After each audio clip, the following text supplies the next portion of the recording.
Le trafic est rétabli entre Goma et Gisenyi après quelques moments de friction. Le professeur Muyembe y est allé vérifier la gestion des mouvements des populations et surtout les mesures d'hygiène recommandées par ses équipes de riposte. De l'eau chlorée coule des robinets installés au rythme des messages de sensibilisation. Dr Muyembe rassure, la population congolaise et les voisins sont hors danger immédiat. La déclaration du directeur général de l'OMS faisant de cette épidémie une urgence de santé publique de portée internationale, cette déclaration a été accompagnée de plusieurs recommandations. L'une des recommandations, c'est de demander aux pays frontaliers de ne pas fermer leurs frontières pour ne pas entraver, n'est-ce pas, la circulation des hommes et des biens. Et ça, c'était clair. Et je pense que notre ministre, notre gouvernement a réagi et tout de suite après, la frontière était ouverte. Mais nous devons savoir maintenant que la façon dont les gens passent les frontières, ça ne garantit pas encore le meilleur contrôle. Nous devons renforcer notre contrôle à la petite barrière d'où nous venons. Également voir ce que le Rwanda fait de l'autre côté et moderniser notre façon, n'est-ce pas, de contrôler les personnes qui traversent, qui vont donc au Rwanda. Ce que moi je suggère, j'ai déjà suggéré cela, qu'on organise un atelier des experts de la RDC, du Rwanda, du Burundi, de l'Ouganda, du Sud-Soudan et du Congo, pour que nous puissions vraiment mettre en place toutes nos forces pour que cette épidémie ne traverse pas les frontières et soit vite contrôlée. Le quartier Bugamba 2, considéré comme épicentre d'Ebola à Goma, est sous surveillance médicale. Les équipes de vaccination s'activent à la grande satisfaction des équipes OMS. On a choisi Bugamba 2 parce qu'on a eu un cas d'Ebola confirmé ici. C'est ce qui nous a amené. Donc le vaccin qui est là, il est ouvert au contact des personnes qui ont développé la maladie avec le Ebola et à leur contact des contacts. Donc c'est ce qui fait qu'on a choisi Mugamba 2 et nous félicitons la population de Mugamba 2 pour leur collaboration et pour aussi l'acceptance qu'ils ont témoigné envers les équipes de la riposte. Les opérations se déroulent bien pour le moment. Il y a une bonne acceptation de la communauté. Notre travail, c'est de lister rapidement les contacts. On ne s'arrête pas là. On liste aussi les parents de ces contacts, leurs amis, leurs voisins. C'est ce qu'on appelle contact de contacts. Et si on essaie de lister les contacts probables, donc des personnes qui vivent dans le même cercle que les contacts, et on essaie de les offrir le vaccin le plus vite que possible dans le but de les prévenir de la maladie. Avec la collaboration des populations locales, Ebola sera éradiqué le plus rapidement possible, comme l'a souhaité le chef de l'État, Félix-Antoine Tshisekedi. L'hépatite virale est une maladie du foie causée par le virus B et C. Elle représente l'une des principales causes de mortalité dans le monde avec 1,34 million de décès chaque année, soit plus que le VIH-Sida, la tuberculose ou le paludisme. Il s'agit d'une épidémie véritablement planétaire qui peut affecter des millions d'individus sans même qu'ils en soient conscients. Face à l'ampleur de la situation, le coordonnateur du projet d'éradication des hépatites virales en RDC, le Dr Chamala, en collaboration avec le ministère de la Santé publique et la société civile, a sensibilisé la population congolaise à travers une marche de santé. Le message lancé au cours de cette activité jusqu'au fond contre les hépatites virales B et C et récupère les 1 296 000 personnes manquant des malades à prendre en charge. L'activité de la journée d'aujourd'hui, c'est la deuxième et troisième activité qui entre dans le cadre de la sensibilisation. Comme nous avons dit plusieurs fois, la sensibilisation entre dans le cadre de 4 premiers mois que nous allons faire ensemble. Et puis après ça, il y aura le dépistage. Mais avant de dépister, il faut d'abord sensibiliser la population. Et donc ici, c'est la deuxième et troisième activité. Pour renforcer cette lutte contre les hépatites virales, 35 zones de santé vont répercuter les messages de sensibilisation dans leur milieu et enregistrer les patients pour un dépistage volontaire.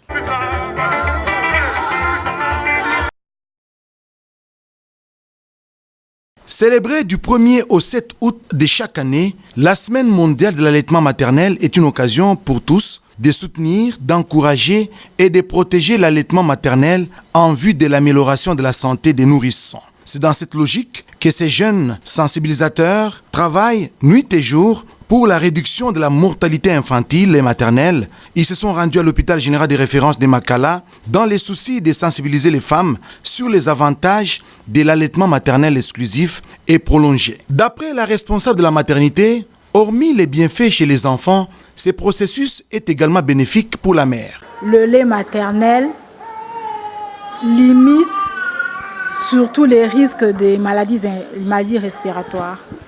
C'est un grand avantage aussi. Et même le risque de complications de diabète de type 1, type 2. Parce que souvent en prenant les autres types de lait, les laits de vache, ils contiennent certains antigènes, tout ce qui perturbe de fois et peuvent être à la base des complications du diabète type 1, type 2. Mais avec le lait maternel, le risque est réduit. Pour les chefs de la délégation de ces jeunes sensibilisateurs, l'allaitement maternel exclusif et prolongé, socle d'une bonne croissance chez l'enfant et d'une bonne santé chez la mère, devrait être un travail d'équipe. Aujourd'hui, les femmes et les enfants meurent des causes évitables. Et nous, en tant qu'une structure de lutte préventive, nous sommes là pour renforcer les systèmes d'information. Nous sommes là pour faciliter l'accès aux soins de santé de la population. Notre fondation est une structure de lutte préventive contre la mortalité maternelle et infantile. C'est-à-dire, nous mettons au cœur de nos engagements, de notre mission, l'amélioration des conditions de vie de la femme et de l'enfant. Cela passe par la prévention, une stratégie, vous le savez, la plus rentable qui sauve les vies. Très heureuses, ces femmes ne jurent que par la mise en pratique des enseignements dont elles ont été bénéficiaires. Tellement les bébés tétés, je voulais les sévrer à 3 mois, mais avec ces enseignements, j'ai changé d'avis.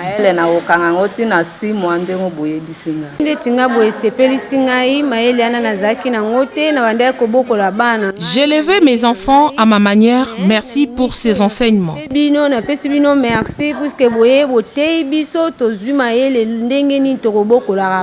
Moi, je pensais mettre le bébé sous un supplément de lait concentré. J'avais l'intention de travailler quelque part. Et maintenant, je suis conscientisée. J'ai pris bonne note. Célébrer cette année sous le thème « Autonomiser les parents, faciliter l'allaitement », ces processus restent donc les seuls moyens pour la mère de fournir des nutriments nécessaires aux nourrissons. Vu sous cet angle, le soutien de tous s'avère indispensable. La réforme du régime de sécurité sociale apporte beaucoup d'innovations. Selon la nouvelle loi, en effet, la CNSS, Caisse nationale de sécurité sociale, prend désormais en charge les frais liés à la maternité avant, pendant et après l'accouchement. Au cours de cette journée d'échange et de sensibilisation avec le corps médical, la directrice générale de la CNSS, Agnès Moide, a expliqué les bien-fondés du carnet mère et enfant, ceci pour suivre l'évolution de la grossesse tous les 3 mois et éviter ainsi la mortalité maternelle et infantile. Des allocations prénatales et de maternité est assortie de certaines conditions, notamment l'usage efficient du carnet dénommé carnet de la mère et de l'enfant. Pour le ministre d'État, ministre du Travail, Emploi et Prévention sociale Ambert Matouk Memas, cette réforme est une grande première depuis la création de l'INSS en 1961. Désormais, les travailleurs salariés ayant des charges de famille et remplissant toutes les conditions prévues par la loi pourront bénéficier des revenus afin de réduire le déséquilibre économique créé au sein de la famille du fait de l'existence des enfants à charge, d'assurer l'entretien, la santé et l'éducation de ces derniers. La CNSS, dans ses missions régaliennes, comprend 3 domaines d'intervention: la pension, les risques professionnels et les prestations familiales.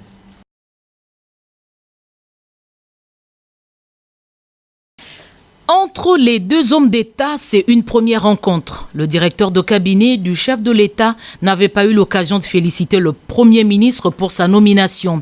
Vital Kamerhe a fait des confidences sur cet échange avec Ilunga Ilunkamba concernant l'esprit qui devrait conduire à la formation du gouvernement de coalition. Une fois au pouvoir, on est dans un gouvernement, c'est un lieu de conjonction, d'efforts, des ressources de chacun de nous pour atteindre les objectifs que le Premier ministre, après concertation avec le Président de la République et le chef de l'exécutif, auront convenu à présenter au peuple congolais devant le Parlement.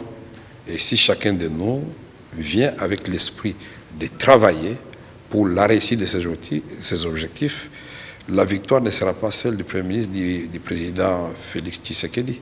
Ce sera celle du peuple congolais qui aura vu ses conditions de vie complètement changé. Autorité morale de l'UNC, parti politique membre de la plateforme Cash, l'hôte du Premier ministre a confirmé qu'avec le FCC, les deux familles politiques travaillent sur la dernière ligne. Cet échange avec le patron du cabinet du chef de l'État a permis au Premier ministre d'obtenir des éléments d'information sur les dossiers en cours. On a discuté aussi sur le programme de 100 jours, la conception, les objectifs, où est-ce que nous en sommes, les œuvres achevées. Un autre échange, c'est avec le sénateur Modeste Bahati Lukwebo. L'homme politique dit venir rendre une visite de courtoisie au Premier ministre. À la question de savoir s'il vient en négociation pour faire partie du gouvernement, écoutez sa réponse. À ce stade, non. Là, je suis venu vraiment pour autre chose, pas pour la consultation. Peut-être ça viendra après. Il ne pouvait en être autrement.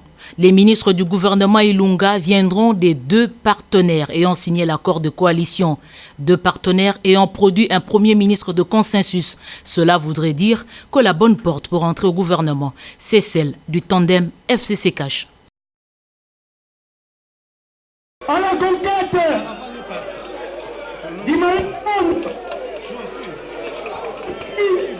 et l'arrivée sera constatée en fait.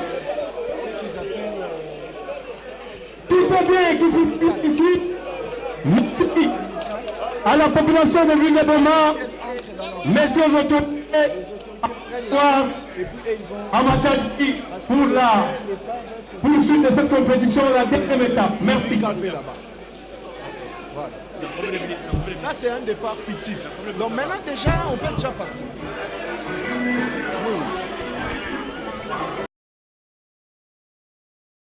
Ce gazon artificiel est un don du Premier ministre sortant Bruno Tshibala Nzenze à la jeunesse de Moamba, de Lemba, commune dans laquelle le Saint-Bruchi a longtemps habité. Ce stade, dénommé Stade municipal de Lemba, Bruno Tshibala, répond aux exigences de la FIFA. Il est classé parmi les stades qui peuvent accueillir des compétitions nationales et internationales. Après la coupure du ruban symbolique, le Premier ministre va dévoiler le buste érigé en son honneur à cause de ce geste qui restera gravé dans la mémoire collective des Lembaltèques. C'est par cette mise en jeu que Papa Social donne le coup d'envoi tout premier match inaugural. Concernant la gestion du stade, une commission tripartite FECOFA, Lifkin, Lipopo sera mise sur pied pour une bonne gestion technique et administrative. Il y aura une commission tripartite pour voir comment gérer ce stade. Mais moi, je dis déjà que c'est un stade municipal, donc c'est à la compétence de la commune. Néanmoins, nous acceptons l'apport notamment de FECOFA, de la Lifkin et aussi de l'Ipopo. L'acquisition de ce stade moderne redonne espoir à ces étoiles montantes du foot. Un seul mot sur leurs lèvres, merci Bruno Tshibala. On dit merci pour le Premier ministre. Il a bien fait pour inaugurer notre stade, c'est vraiment bien. Qui bien maintenant, je les a pas si pour nous dégager, mais Pélis ça bien, que Robert a ce ballon les dégager, mais bien, au pays passe bien maintenant, c'est le camp même sous na Zelou. Et on te remercie, son excellence Tshibala. Le football, sport roi, qui réunit plusieurs langues et nations. Symboliquement, le ministre des Sports a remis un ballon au Premier ministre, question de le remercier pour cette œuvre grandiose dans la commune de Lemba. Un échantillon des joueurs de Lemba qui ont marqué le beau temps dans l'histoire du foot était également présent à cette cérémonie. Le député national Prince Tchokola Katintima a remis le clé du stade de la Concorde de Kadoutou au gouvernement congolais après les travaux de réhabilitation financés par la fondation qui porte son nom. Lors de la cérémonie de réouverture, le secrétaire général au sport et représentant du ministre national des Sports et Loisirs a rendu hommage au président de cette fondation avant d'espérer à l'homologation du stade de la Concorde de Kadoutou par la CAF pour qu'il abrite dans le futur des matchs de compétition continentale. Il a par ailleurs souligné que le stade sera géré par Prince Tchokola Katintima car il a signé un contrat de gestion avec le gouvernement congolais. Pour aujourd'hui, applaudissez beaucoup à Prince Tchokola. Il vient de vous essuyer les larmes, car c'était déjà une honte pour la ville de Bukavu. Dans son adresse, le gouverneur de province a remercié cette fondation pour cette initiative. Ce stade était vraiment un stade de la honte, mais il fallait trouver notre enfant, notre fils du Sud Kivu, l'honorable Prince Tchokola, qui a dit on doit se mettre ensemble, main dans la main, et voilà qu'on a conclu un partenariat public-privé pour la réhabilitation de ces stades. En tant que fils du Sud Kivu, Prince Tchokola Katintima promet de continuer avec d'autres actions pour accompagner la jeunesse. Les gens disaient que ce stade n'existait plus. Aujourd'hui, nous venons de découvrir que ce stade n'est jamais disparu. En mission de pacification dans le sud du Maniema, le vice-premier ministre intérimaire en charge de l'intérieur et sécurité Basile Olongo-Pongo, au nom du chef de l'État, Félix-Antoine Tshisekedi Tshilombo, a présidé une réunion de sécurité ce samedi 3 août 2019 à Kindu, chef-lieu de cette province. Tous les responsables des différents services de sécurité de cette province ont été conviés, ce dans le but de trouver des pistes de solutions durables dans le sud Maniema où règne l'insécurité depuis quelques temps. Au terme de cette rencontre, le gouverneur intérimaire de la province du Maniema, maître Jean-Pierre Amadi Lubenga, a donné la quintessence de cette réunion. À la minute même qu'il a reçu les correspondances que nous lui avons adressées par rapport à la situation qui prévaut actuellement dans la province du Maniema et particulièrement dans la commune rurale de Salamabila, il n'a pas hésité un seul instant pour nous dépêcher, Son Excellence, Monsieur le Vice-Premier ministre et ministre de l'Intérieur, pour venir s'enquérir davantage de quoi il s'agit exactement. À l'issue de cette rencontre que venait de présider Son Excellence, Monsieur le Vice-Premier ministre et ministre de l'Intérieur, beaucoup de choses sur l'aspect sécuritaire à la Salamabila ont été développées, en particulier bien sûr, mais on a parlé des choses de la sécurité au niveau de la province en général. Je pense que son séjour ici sera porteur de beaucoup de solutions par rapport à cela. La paix reste le seul moyen par lequel la République démocratique du Congo atteindra son émergence. Le président de la République, Félix-Antoine Tshisekedi Tshilombo, y tient.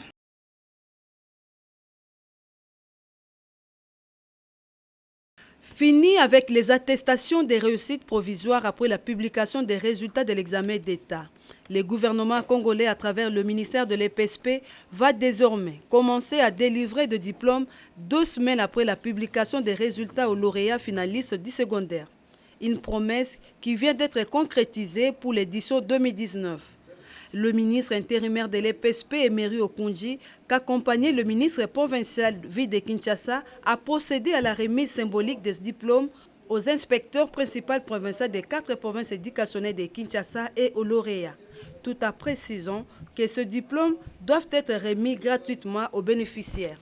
Le ministre intérimaire de l'EPSP, Emery Okundji, qu'accompagnait le ministre provincial Ville de Kinshasa, a procédé à la remise symbolique des diplômes aux inspecteurs principaux provinciaux des 4 provinces éducationnelles de Kinshasa et aux lauréats, tout en précisant que ce diplôme doivent être remis gratuitement aux bénéficiaires.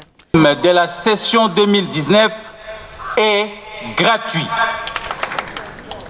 Je le répète encore, à la connaissance de l'opinion, que le retrait de ce diplôme de la session 2019 est gratuit.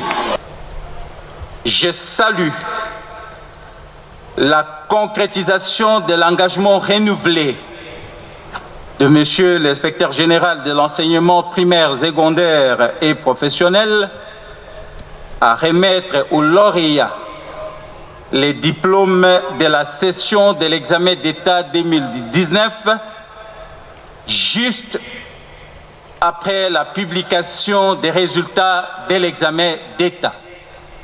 Pour cette cérémonie officielle, 2 provinces expérimentales ont été servies. Il s'agit de la ville de Kinshasa et la province du Haut-Katanga. Les autres provinces vont suivre. Le gouvernement congolais a pris ses responsabilités en main et a pris en charge la production de ces diplômes. Donc les autres n'ont qu'à respecter. Il n'y a pas de message à donner. Ils doivent savoir que c'est une instruction qui vient de la hiérarchie et que tous ceux qui vont aller à l'encontre de l'instruction et vont être sanctionnés. Aucun élève ne pourra donner de l'argent pour le retrait du diplôme de 2019. Et ça, c'est entendu. Emery Okunji a félicité les inspecteurs pour le travail de supervision et de coordination des épreuves d'exéta accompli, travail qui a débouché par la délivrance des diplômes d'État.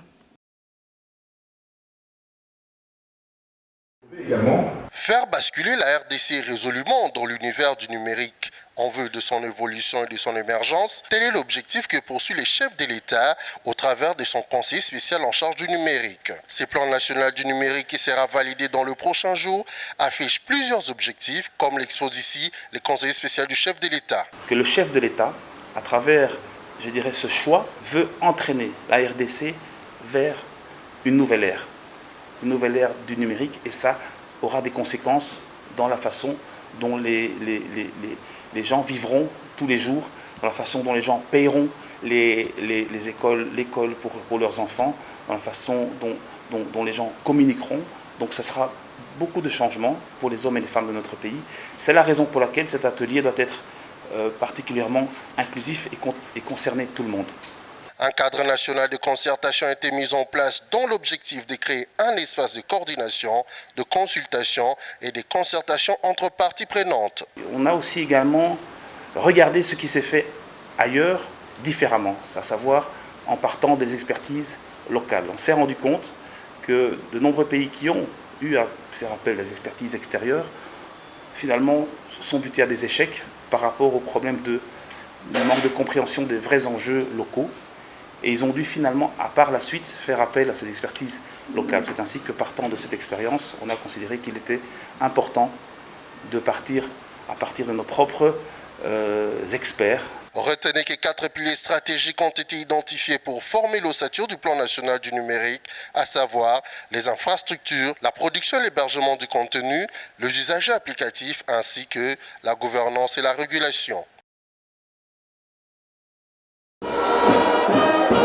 C'est par le passage de troupes en revue par le président national, suivi des cadres de la Croix-Rouge, le corps académique et l'entrée triomphale des lauréats au rythme de la fanfare de FARDC qu'a débuté cette cérémonie de collation de grades académiques des gradués et licences dans 6 filières, à savoir les sciences infirmières, l'assainissement et environnement, le technique de laboratoire, la sage-femme, la gestion des institutions de santé, la santé communautaire. Les conseillers du chef de l'État en matière de la santé et du bien-être, hôte de marque à cette cérémonie, a loué des exploits réalisés par la Croix-Rouge. C'est avec satisfaction que nous encourageons la Croix-Rouge et les autorités de cette institution à continuer dans cet élan et la République en sera bénéficiaire.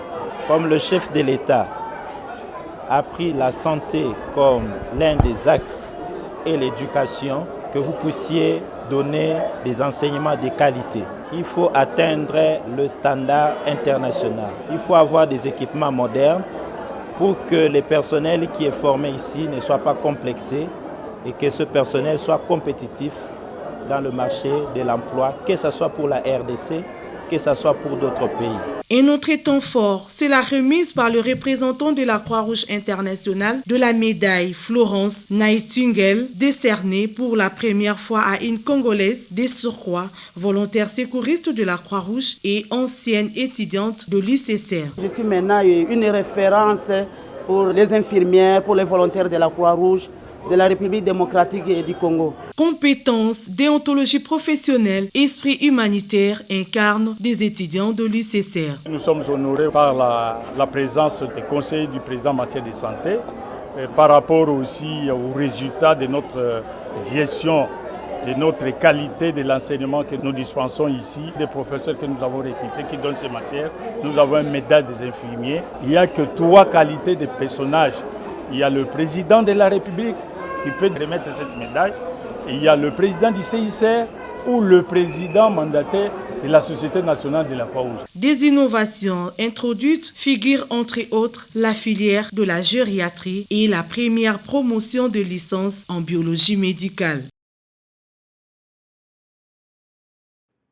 Ce statue du lion érigé devant le palais de marbre dans la commune de Ngalima a fait l'objet d'une destruction méchante.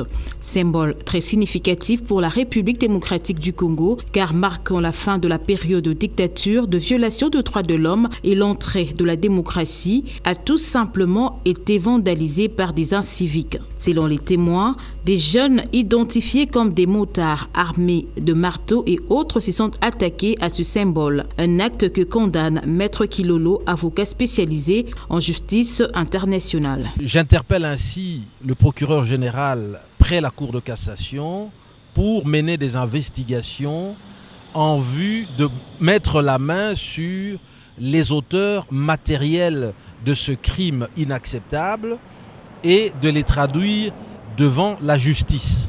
Le palais de marbre est aussi un palais qui a abrité des chefs d'État d'Afrique, mais aussi Feu Laurent Désiré Kabila, 3e président de la République démocratique du Congo, mérite d'être protégé. Une semaine avant sa mort, le président Laurent Désiré Kabila s'est déplacé à pied de son bureau pour venir admirer ce lion qu'il nous lègue à nous, peuple congolais, mais aussi au peuple d'Afrique, comme un héritage, en disant nous avons mis fin à la République du Zaïre. Nous insistons sur la nécessité de protéger ce site, le Palais de Marbre, qui est un site public de l'État congolais.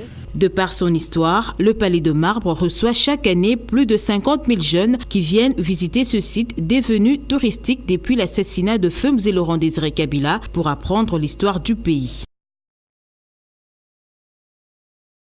La protection des espèces menacées requiert un travail de titans, des hommes et des femmes engagés ayant une grande capacité relationnelle avec la population locale pour mener à bien cette mission. Ces hommes sont les éco-gardes que l'Institut congolais pour la conservation de la nature déploie à travers les parcs nationaux qui comptent la République démocratique du Congo tels que le Virunga, Garamba, Salonga et autres. La communauté internationale a institué une journée pour honorer les vaillants gardiens des ressources naturelles de la RDC. Et pour marquer la dite célébration, l'ambassade des USA en RDC et la délégation de l'Union européenne ont projeté un film documentaire intitulé The Last Animals. Ces films retracent le quotidien des éco-gardes, les risques qu'ils courent pour la protection et la conservation des animaux sauvages protégés. À travers cette projection, les partenaires de la RDC entendent attirer l'attention des uns des autres sur les espèces en extinction et montrer au monde les rôles primordiaux que jouent les gardiens des parcs nationaux contre la criminalité faunique. Après avoir salué les partenariats avec les États-Unis et l'Union européenne, le directeur général de l'ICCN a saisi l'opportunité pour brosser un tableau sombre sur la sécurité des éco-gardes. Il a en outre évoqué l'insuffisance des matériels de travail, manque d'effectifs pour couvrir d'importantes étendues des parcs. Dans l'efficacité du travail rendu sur le terrain, le DG de l'ICCN s'est félicité du zéro mort des pachydermes dans des parcs. Les diplomates américains Mike Hammer et les chargés d'affaires AI de l'Union européenne, Dixmude, ont pris l'engagement de garder dans leurs priorités la protection et la conservation des ressources naturelles en RDC, gage de la stabilité et la paix durable en RDC.